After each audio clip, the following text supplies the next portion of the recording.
Ever wondered what happens when loyalty is betrayed after decades of dedication? I ran the factory floor for 22 years, without a single major accident. You know what my reward was? A cardboard box for my things. My name is Kenny Harmon, 59 years old, lead foreman at Western Plains Manufacturing in Tulsa, Oklahoma. We made industrial valves and pressure equipment for oil refineries, precision work where mistakes could cost lives down the line. That Monday morning, Patricia from Human Resources called me into the conference room. Leonard Wright, the new operations director who'd been with us all of 4 months, sat there with a spreadsheet, clean hands, pressed shirt. Guy had never set foot on my floor except for the mandated safety tour. Can you believe they replaced me with a kid fresh out of college? Stay tuned to Jake's Revenge to find out how it all unraveled. Kenny, we're implementing some operational changes, Patricia said, sliding a folder across the table. The company is streamlining supervisory positions. Leonard nodded along. Market pressures, competitive restructuring. I opened the folder. Severance package. 2 weeks to train my replacement. Half my pension would vest immediately. The other half would come in monthly payments. The company logo at the top of the page looked different. They'd changed it last year without telling any of us on the floor. Your replacement starts tomorrow, Patricia added, like she was telling me the cafeteria was serving chicken. Jason Weber, he's got a business degree from Oklahoma State. Very promising. I closed the folder and looked at the wood grain in the table. 22 years, no major accidents. 346 employees had gone home safe under my watch. Day after day, I built the safety protocols they still used, implemented the maintenance schedules they followed, trained every foreman and lead tech on that floor. I understand, I said. Leonard looked relieved. Patricia's smile barely reached her eyes. What happens when a company cuts corners on safety to save a buck? Keep watching Jake's Revenge to see the chaos unfold. That night, I drove home the long way past the riverfront where the old refineries used to stand. My father had worked there before the companies moved south. He'd always told me, Kenny, a man's value is in what he builds, not what he says. I'd built something at Western Plains, a system, a culture, a record, and now I had 2 weeks to hand it over to a kid who wouldn't understand what he was dismantling. When I got home, I called my old buddy Frank, who'd retired last year. They're letting me go, I told him. Bastards, he said. You going to raise hell? No, I said. But they'll realize soon enough. Some knowledge doesn't transfer in 2 weeks. I hung up and looked at my work boots by the door. 22 years of factory floor grind that never quite washed out. They had no idea what they were losing. I started at Western Plains when my son Ethan was just a year old. Jennifer and I had been married 4 years, and that job meant stability, health insurance, a future.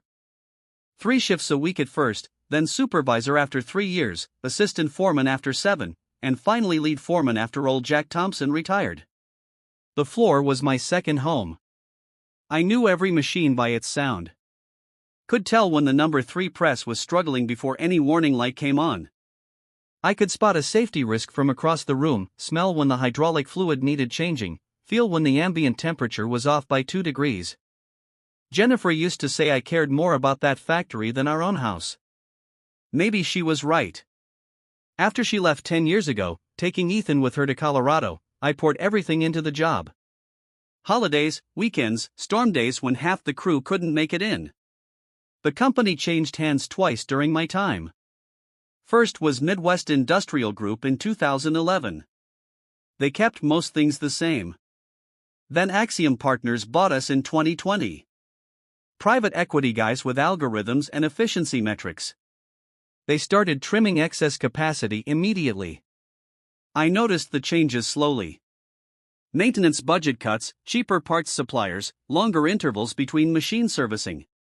They replaced 3 of my best mechanics with contract workers, reduced inventory of replacement parts, started pushing production quotas higher every quarter. 6 months ago, Leonard Wright arrived with his MBA and his spreadsheets. He called a floor meeting his first week. We're implementing new performance tracking across all departments, he announced. Data-driven decision-making is the future of manufacturing. After the meeting, my lead machinist, Diego, pulled me aside. Kenny, this guy's going to be trouble. He asked me if we could modify the safety lockout procedure to save time. I brushed it off, then told Diego we'd manage like we always had, but the warning signs kept appearing. Leonard stopped attending the monthly safety reviews. Emails about equipment maintenance went unanswered. My requests for training budget were denied 3 times. Then they hired 3 junior supervisors fresh out of college who started questioning procedures we'd refined over decades. Kenny, is it really necessary to run a full diagnostic after every shift change? One asked. Another, these daily inspections seem excessive. The manual only recommends weekly checks. I started keeping my own records, dating and photographing maintenance requests, documenting every conversation about safety concerns. Something told me I might need proof someday of what we'd been doing right all these years. I just didn't expect to be shown the door so soon. The kid they brought in to replace me, Jason Weber, showed up in dress shoes and a tie his first day. 28 years old, with gelled hair and a tablet he kept checking every 5 minutes. I'm really excited to learn from you before taking over, he said, offering a firm handshake like they teach in business school. I've already reviewed all the production metrics and identified several efficiency opportunities. I nodded and handed him a pair of steel-toed boots and safety glasses. Floor tour first, metrics later. For 2 weeks, I walked Jason through everything, showed him the maintenance schedules, the safety protocols, the personnel files, introduced him to every shift supervisor and lead operator. But I noticed something as days passed. He was taking notes about processes, but missing the people. He didn't ask Diego about his son who'd just joined the Marines. Didn't remember that Alicia on the assembly line needed extra break time for her diabetes. Didn't understand that you had to sweet-talk the number 2 milling machine on cold mornings. On my last Thursday, I overheard him talking to Leonard in the break room. Once we implement the new shift schedule, we can probably consolidate 2 of the maintenance positions, Jason said. And that safety redundancy Kenny insists on for the hydraulic press.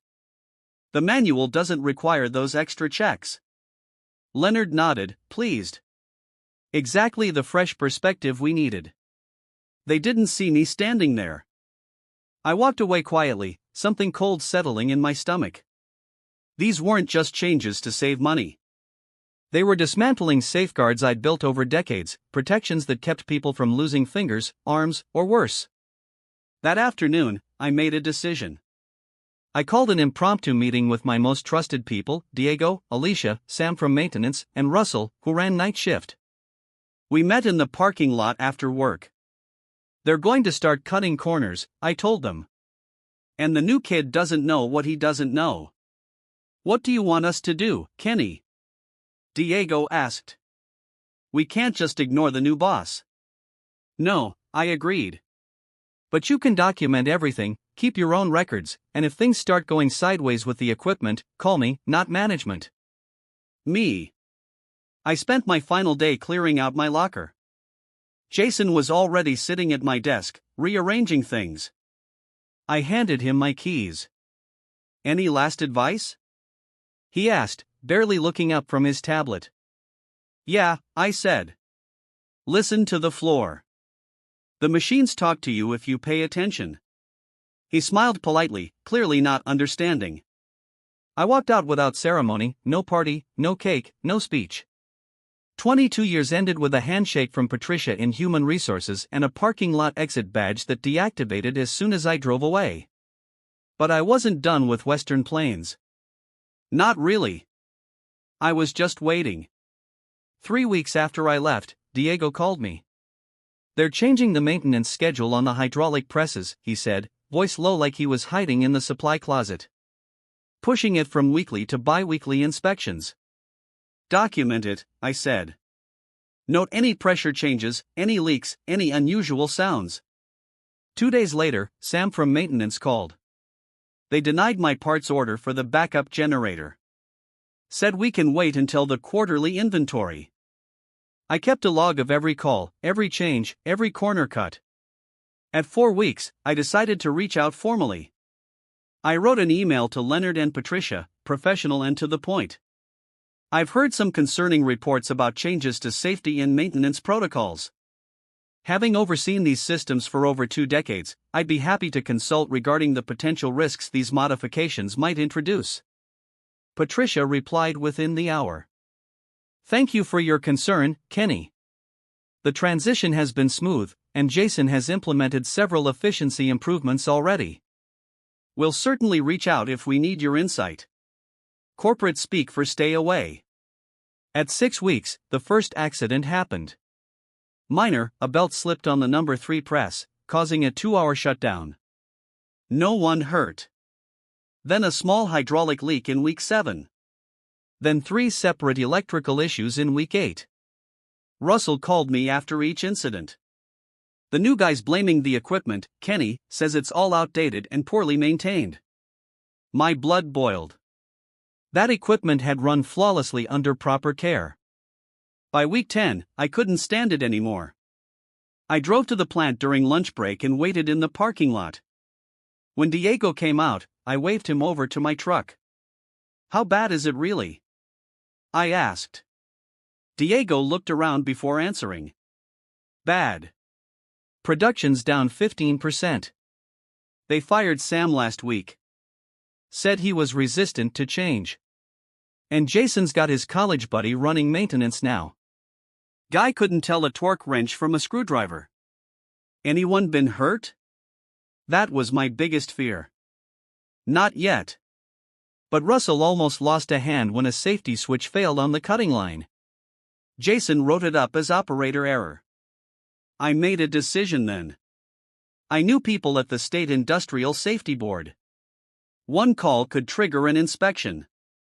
The next morning, I made that call, explained my concerns, my history with the plant, the specific changes that worried me. The inspector, a woman named Helen Barnes, took detailed notes. We'll conduct an unannounced inspection within the next 2 weeks, she assured me. I felt satisfied. The system would correct itself. 3 days later, Diego called again, panic in his voice. They know, Kenny. Someone told management you were behind the inspection request. Leonard's going nuclear. My stomach dropped. What's happening? They've got us working overtime cleaning everything up, falsifying maintenance logs. The production line shut down so they can fix all the problems before the inspection. Then came the legal letter, hand-delivered to my house by courier. Western Plains Manufacturing was accusing me of malicious interference with business operations and violation of non-disclosure agreements. They threatened a lawsuit if I continued spreading false information about company practices. I called my lawyer, Bill Henderson. He reviewed the letter. They're bluffing about the NDA violations. You haven't shared any proprietary information, but they could make your life difficult with legal fees alone. Can they stop the inspection? I asked. No. Once the safety board decides to inspect, it happens. But Kenny, be careful. These corporate types play dirty when cornered. I hung up, anger mixing with anxiety. They were trying to intimidate me into silence while hurriedly fixing the very problems I'd highlighted. But what would happen after the inspection passed? They'd go right back to cutting corners, only more carefully next time. I needed more than one inspection. I needed evidence of systemic negligence. The inspection came and went. Western Plains passed. Barely. Helen Barnes called me afterward. They fixed the immediate safety issues, she said. But I noted several concerns in my report. Their maintenance documentation was inconsistent. Several employees seemed rehearsed in their responses. Will there be penalties? I asked. Minor ones, not enough to change behavior long-term. I thanked her and hung up, frustrated, but not surprised. Companies like Western Plains knew how to navigate these situations, fix the visible problems, pay the small fines, return to business as usual. That weekend, my doorbell rang. It was Russell, looking nervous on my front porch. Sorry to bother you at home, Kenny. I needed to show you something away from the plant. He handed me a thumb drive. What's this? I asked. Maintenance logs. The real ones and the ones they created for the inspection, plus emails between Leonard and corporate about the cost savings initiative. They'd been planning these cuts for a year before you were even let go. They needed someone who wouldn't push back like you did. I invited Russell in, and we spent hours going through the files. The picture that emerged was worse than I'd imagined. This wasn't just about replacing an expensive veteran with a cheaper junior manager. Western Plains was implementing a company-wide strategy of deliberate underinvestment in safety and maintenance, offsetting the increased risk of accidents against projected quarterly savings. One email from an Axiom Partners executive was particularly chilling. Insurance covers accidents. Missed earnings targets cost us investors. They were gambling with people's lives. My people, the ones I'd protected for 22 years. There's more, Russell said, pointing to another folder. Jason knows the equipment is failing. Look at these maintenance requests he's denied. The list was staggering: critical safety components, backup systems, preventive replacements, all declined with the same note. Defer to next quarter per budget constraints. Why are you showing me this, Russell? I asked. This could cost you your job. Russell's expression hardened. Alicia's nephew got hurt yesterday. Press guard failed. The one Jason said wasn't critical to replace. Kid's 19, lost 2 fingers. They're calling it operator error, making him sign papers while he was still on pain meds. My hands clenched involuntarily. They can't do that. They are doing it, Russell said. And it's only a matter of time before something worse happens. After Russell left, I sat in my kitchen for hours, the evidence spread across my table. I was torn between fury and responsibility. These weren't just statistics on a spreadsheet. These were lives. People I'd worked alongside for decades. Families I knew. I picked up my phone to call the safety board again, then stopped. Another inspection wouldn't be enough. Western Plains would clean up temporarily, pay another fine, continue the cycle. No, this required a different approach. I called Diego, then Alicia, then 6 other trusted veterans from the floor. We arranged to meet at Frank's house the next day, neutral territory. When everyone arrived, I laid out what I'd learned, showed them the evidence Russell had provided. So, what do we do? Diego asked when I finished. Go to the media? I shook my head. Not yet. First, we need leverage. What kind of leverage? Alicia asked. The kind that hits their bottom line, I said. I'm going to need records of every shortcut, every failure, every near miss since I left. Documented, dated, photographed if possible. They'll fire anyone they catch collecting that information, Frank pointed out. I know, I said. That's why we need to be smart about this and patient. Give me 2 weeks, I said. And whatever you do, keep your eyes open and stay safe. For the next 2 weeks, I became a ghost at Western Plains. I never set foot on the property, but my presence was felt. Diego and the others fed me information daily: shift reports, equipment failures, safety incidents. I compiled everything meticulously, building a case that couldn't be dismissed. Meanwhile, I made 3 key moves. First, I reached out to George Lawson, a former client who now worked for Western Plains' biggest customer, Meridian Energy Solutions. We met for coffee at a diner 20 miles from the plant. Kenny, good to see you, George said, shaking my hand.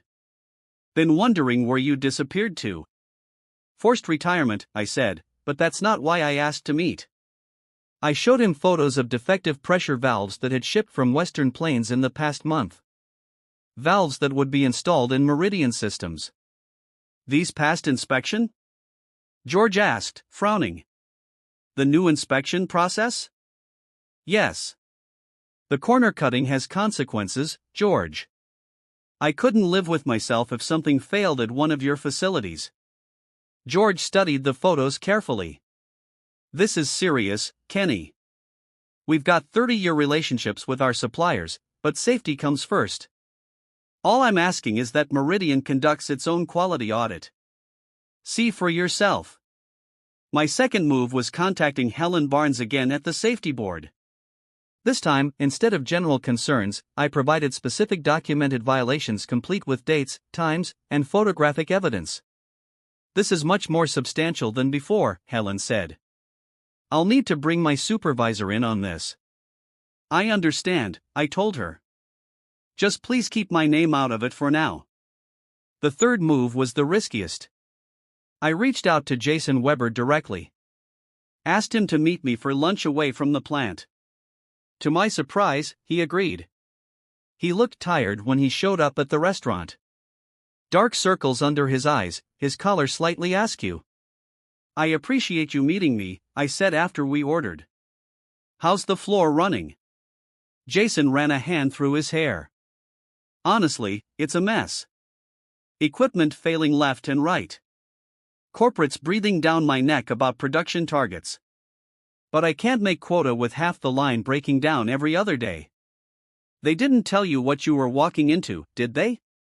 They said the operation needed modernizing, that you were resistant to change, but every time I try to fix something, 3 more problems pop up. I nodded. That's because they dismantled a system that worked. Those maintenance schedules you scrapped, they weren't excessive.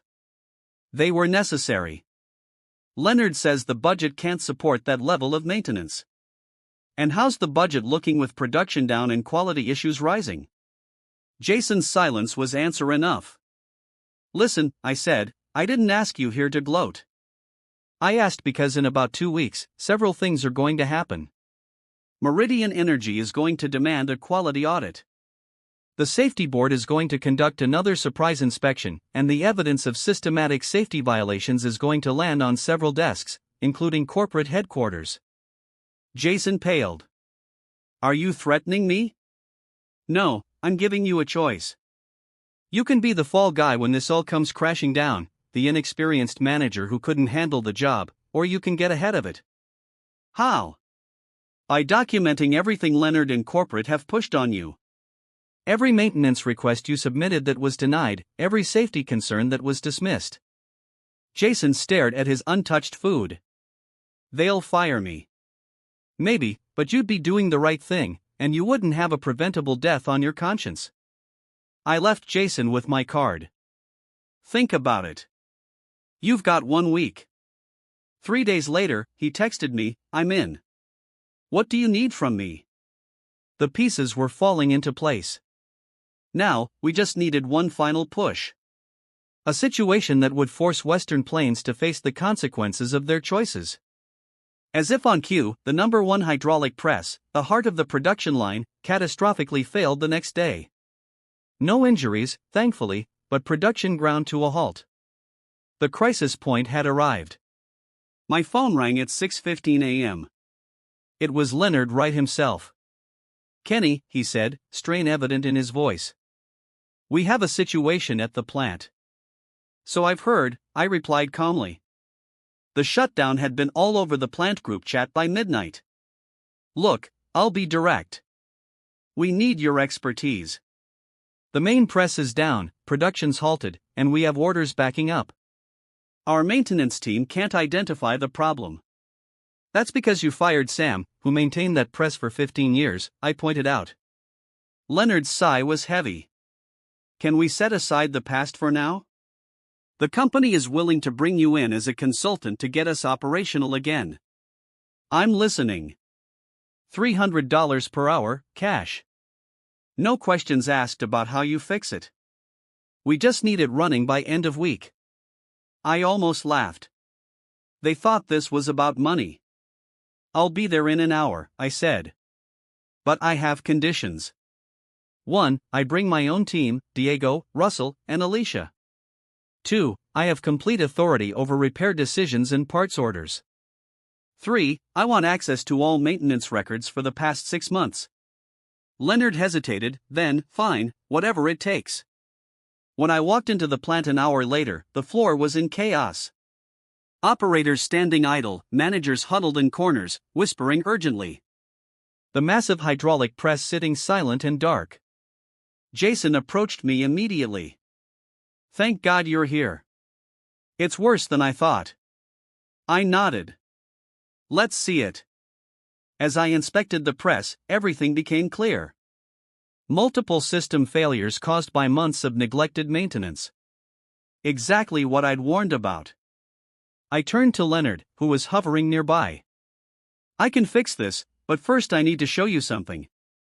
I pulled out my phone and opened my email. I just sent this report to Axiom Partners executive team, the State Safety Board, and Meridian Energy Solutions. It details every safety violation, every corner cut, and every risk created by the policies you've implemented. Leonard's face drained of color. You can't do that. I already have, I said.